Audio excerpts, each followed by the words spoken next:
Collector સાહેબ ગીર સોમનાથની કોંગ્રેસના પ્રતિનિધિ મંડળે મુલાકાત કરી હાલ ચાલતા ડિમોલિશનમાં નાના ધંધાર્થીઓ અને જેમને ચોમાસામાં ઘર નથી અને બેઘર બની ગયેલા લોકો માટેની રજૂઆત થઈ।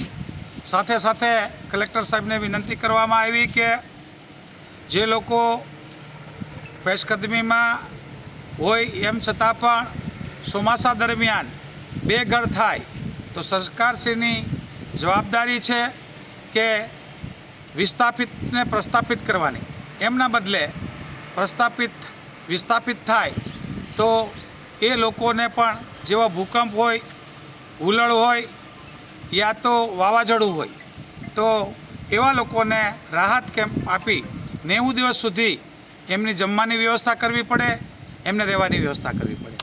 એમના માટે અમે ગુસ્સિયાના લોકો માટેની વિનંતી કરી, સાહેબે હકારાત્મક વાત કરી અને એમના માટે જે પણ એમનાથી થઈ શકે એવી ખાતરી આપી। સાથે ઈણાજ અને ઉમરેઠી ગામના જે આસામીઓની નાના રોજગારો ધંધાઓ બંધ થયા, એમની દુકાનો કેબિનો પાડી નાખવામાં આવી, એમના માટે સામૂહિક કંઈક શોપિંગ જેવી વ્યવસ્થા થાય એમાં સાહેબશ્રી તરફથી ગ્રામ હાટ થાય ભવિષ્યમાં અને એના માટે ગ્રામ હાટ કરી અને સોલ્યુશન લાવવા માટે ઈણાજ અને ઉમરેઠી માટે અમે પ્રતિનિધિ મંડળને ખાતરી આપી છે।